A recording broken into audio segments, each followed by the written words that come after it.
At 5 a.m., the Norwegian sprinter delivered the final draft of the Declaration of Principles for Peace between Israel and the PLO. It stated that as a first step, Israel would withdraw from Gaza and Jericho and grant the Palestinians authority for self-governance.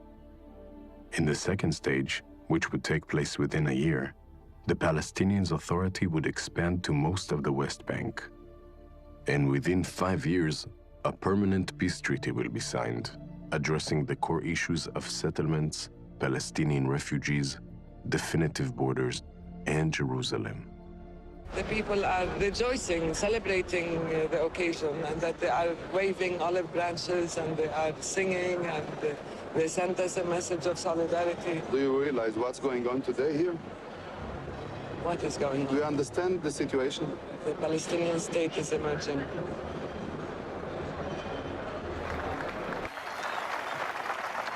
Yitzhak didn't want to come to Washington. He says, I don't want to see Arafat.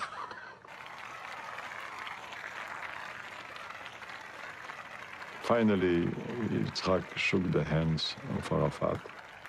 He turned to me and he says, now it's your time to shake his hands. You went through the hell, now I have to go through the hell. It was very difficult for him. Well, why do you think it was so difficult for him? Because he was against the PLO, because his heart wasn't there, because he saw in Arafat a terrorist. But, you know, I cannot change the past of anybody. Finally, Yitzhak said it, you make peace with your enemies, not with your friends.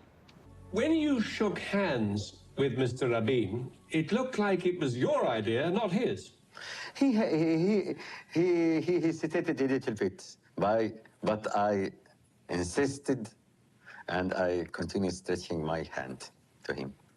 Now, looking at the longer term, do you recognize that if Mr. Rabin has his way, Jerusalem, as he puts it, will never be the capital of a Palestinian state? Do you recognize that? Do you accept that? He said Jerusalem, not unified Jerusalem. Yes. He said Jerusalem. Yes. He's a politician. He knows exactly what he is saying. The Israelis will never pull back from Jerusalem. They never will they? Do you believe they ever will? Yeah, I think if there is a will, there is a way. But there isn't a will on their side. Who knows? Who knows? Some weeks ago, nobody was imagining that we'll find a solution and this agreement. Our partner, our cousin, Yitzhak Rabin.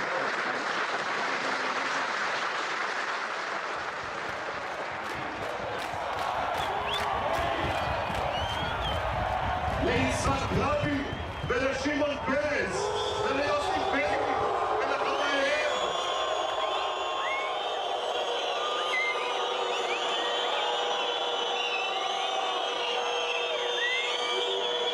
אני אומר לכם, אנחנו נתגייס ואנחנו נצליח!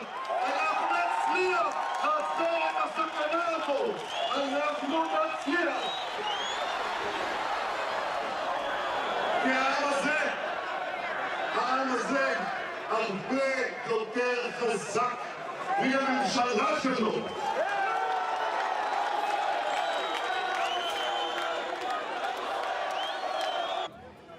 It was only a matter of time until the Likud used the talks to make Rabin and Peres seem like traitors who were conspiring with the murderous Arafat.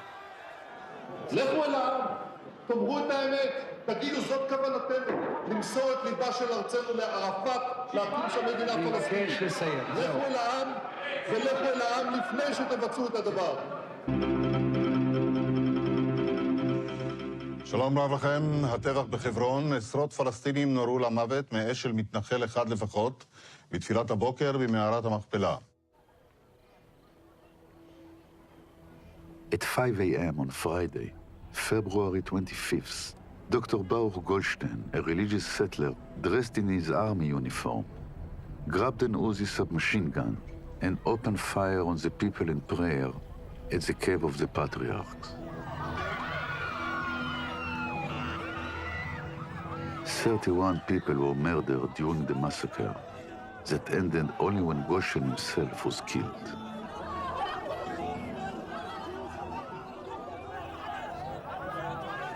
The news spread quickly, and violent riots broke out across the entire occupied territories. Israeli soldiers opened fire on the protesters, killing 9 Palestinians and injuring hundreds more.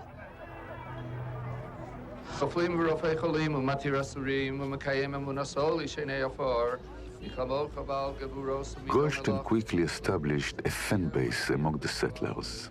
Hundreds attended his funeral, and many of them praised him as a hero and a saint. יהודי שהוא רוצח, הוא רוצח, והוא איננו יהודי. יהודי שהוא נאצי, הוא נאצי, והוא לא יהודי. אדם שאמור היה להיות יהודי, בא מאחורי הגב, ותוקע כדורים בגבם של מתפללים במקום קדוש לערבים ולנו, מחסנית אחרי מחסנית. זוועה עוברת אותי. למי אני אשווה אותו? אני לא רוצה להשוות אותו לאף אחד. נאמר שערפאת עשה שגיאות, ואני אומר, עשה שגיאות גם חטאים. אבל ברגע שהוא קם ואמר, הקץ למלחמות, אני מכיר בקיומה של מדינת ישראל ובזכותה לביטחון. ערפאת היום הולך ועליו מרחפת סכנת חיים, לפי דעתי. מפני שהוא החליט להפסיק את הרצח. אני לא מרחם. אני יש דאגה לילדים, ואני יודע שלילדים צריך פרטנר. רק לך יש דאגה לילדים. ואני מעוניין שערפאת יהיה פרטנר, שיכול לעשות שלום. רב נבנת, קורא אותך פעם שנייה. וזאת האחרונה אולי. להוביל את עמו לשלום, ואני אומר כאן אמת. צריך פרטנר אמיתי, כמה שזה קשה. ולעזור לפרטנר הזה לצאת מהמשקעים של רצח ושגיאות וטרור ולשבת יחד איתנו ולחפש דרך חדשה, לא לחזור על מה שהיה, לא לחזור על נחלי אדם, לא לחזור על חוסר המוצא, לא לחזור אל האין דרך ולתת לכל לרעוד, להתמוטט, להתעייף.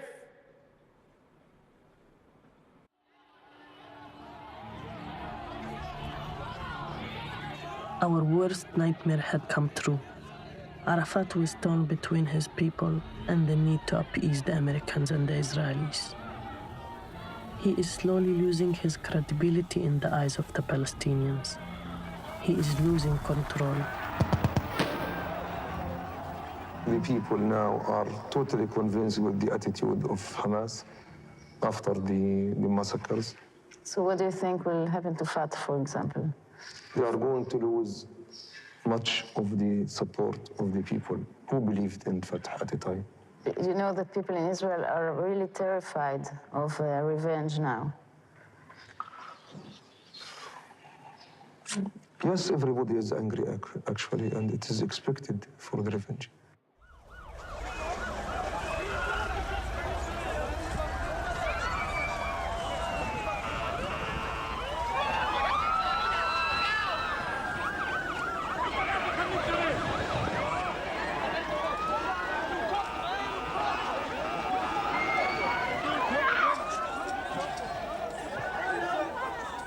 When Oslo was signed, 82% of Palestinians supported Oslo. And they saw hope. And they gave every chance to get hope. And then, with their eyes, they continued to see business as usual. Settlement activities, incursions, demolition farms, and so on, and so on, and so on, business as usual. This is the land that's supposed to be a Palestinian state. Why are they building settlements? אנו שולטים על למעלה מ2 מיליון פלסטינאים באמצעות צה"ל ומנהלים חייהם על ידי מינהל אזרחי. אין זה פתרון של שלום. אנו יכולים להמשיך להילחם. אנחנו יכולים להמשיך להרוג ולהמשיך להיהרג. אבל אנחנו גם יכולים לנסות ולהפסיק את מעגל הדמים הבלתי נגמר הזה. אנחנו יכולים לתת סיכוי לשלום. אתה, אדוני ראש הממשלה, התבטאת לפני ימים אחדים בצורה מזעזעת. התנ"ך, אמרת, התנ"ך זה לא הטאבו שלנו. ואילו אני אומר, התנ"ך הוא הטאבו שלנו, הוא המנדט שלנו, הוא שטר הבעלות שלנו. קהל אלפים אכן התאסף כאן כדי למחות נגד אישור הסכם הביניים ונגד מה שהמחנה הלאומי מכנה הפקרת הביטחון ונטישת חבלי מולדת. אני שואל את הקהל העצום הזה, היש פה מישהו ביניכם שמאמין ליאסר ערפאת? אתם אומרים לא, אבל יש פה מישהו שאינו מתחשב בדעתכם. האדון רבין!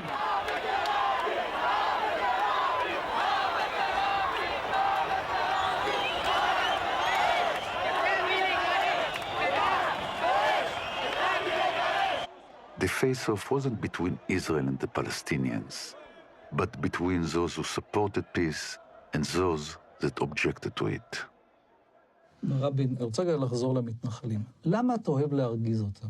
על במה מאשימים אותי כעת? בהפקרת חייהם של המתנחלים. הרי פעם הסבירו שההתנחלויות זה תוספת ביטחון. איפה הביטחון? הבעיה שלנו היום לתת ביטחון למתנחלים. אתה רואה בהם חלוצים במתנחלים? בשום פנים לא. אלא מה אתה רואה בהם? אני רואה בהם אנשים שמגשימים את תפיסת עולמם הפוליטית. הם מאמינים בארץ ישראל השלמה. מה זה הציונות היום? איזה פיסטין על יד רמאללה? או הבאת 700,000 עולים וקליטתם בארץ? בניית חברה, כלכלה. לא עוד איזה יישוב קטן ומוקף במאות אלפים פלסטינאים.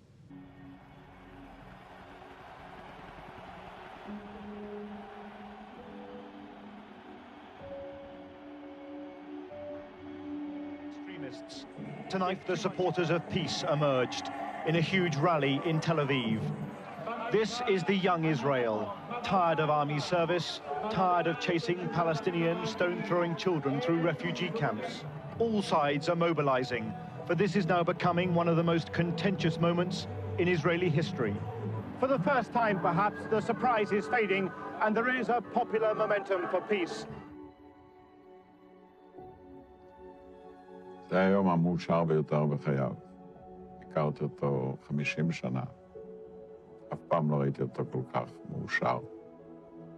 הוא בא למקום עם הרבה מאוד ספקות, הוא לא ידע אם יגיע הרבה קהל, הוא לא ידע איך הקהל יתנהג. ולהפתעתו הנעימה באו המונים, וההתלהבות הייתה אדירה. נערים ונערות קפצו לבריכה עם הבגדים, והיללו ושיבחו אותו ואת השלום, קצת אותי.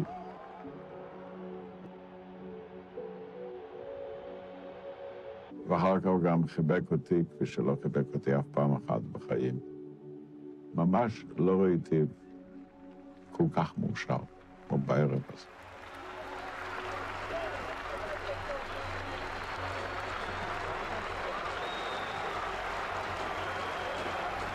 תרשו לי לומר שאני גם מתרגש. אני רוצה להודות לכל אחת ואחת מכם שהתייצב כאן כנגד האלימות ובעד השלום. כשנגמרה העצרת, אני התחלתי לרדת מדרגות. כשהגעתי, הרכב שלי עמד לפני הרכב שלו. ליד הרכב שלו עמד הנהג שלו. שאלתי אותו, איפה יצחק? הוא אומר, הנה כאן. אני מסתכל, הוא היה איזה 10 מטרים ממני, 12 מטרים ממני. נכנסתי לאוטו, הניעו את האוטו, רק סגרנו את הדלת, שמענו 3 יריות.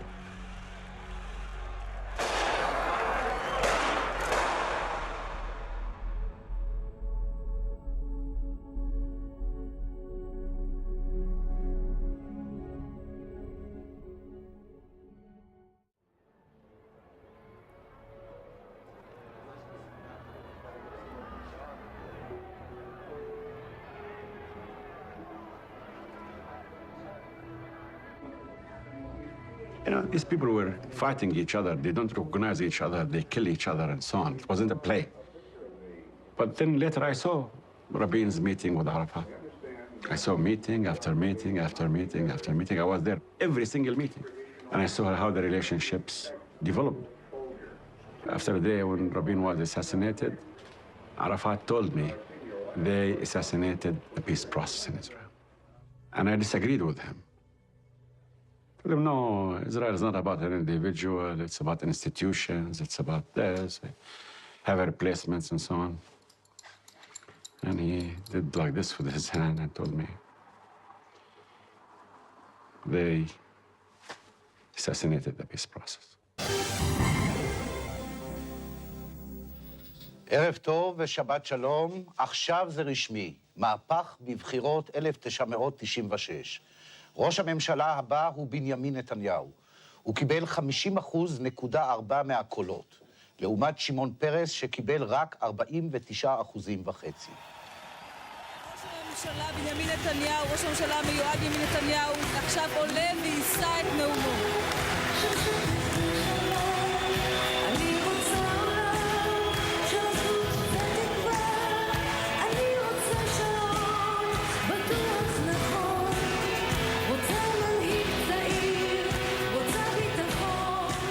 It's like someone building a bridge and building and building and building something that could have really changed the Middle East. And an opportunity like this comes once in 100 years, and it was wasted. I held it already, and I felt we can do it, and then it went wrong, and I knew it's not in my lifetime, probably not in my kids' lifetime, maybe the grandchildren.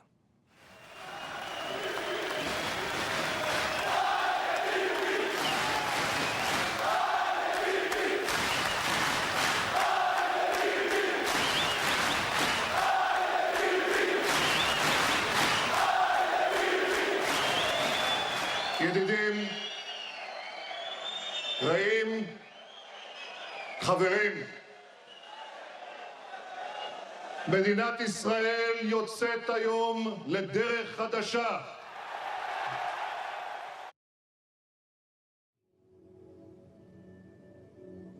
There's a symbolic picture where people went to Israeli tanks in the streets and put olive branches. The tanks that destroyed your lives and your homes, the army that killed your kids and oppressed you. People went out and gave them flowers and gave them olive branches and felt that this was it. This is the end of the conflict. This is the end of the occupation. It was a moment of hope, a moment of promise, but people's hopes were dashed, and it didn't materialize into a reality. So yes, of course, I feel sad and responsible.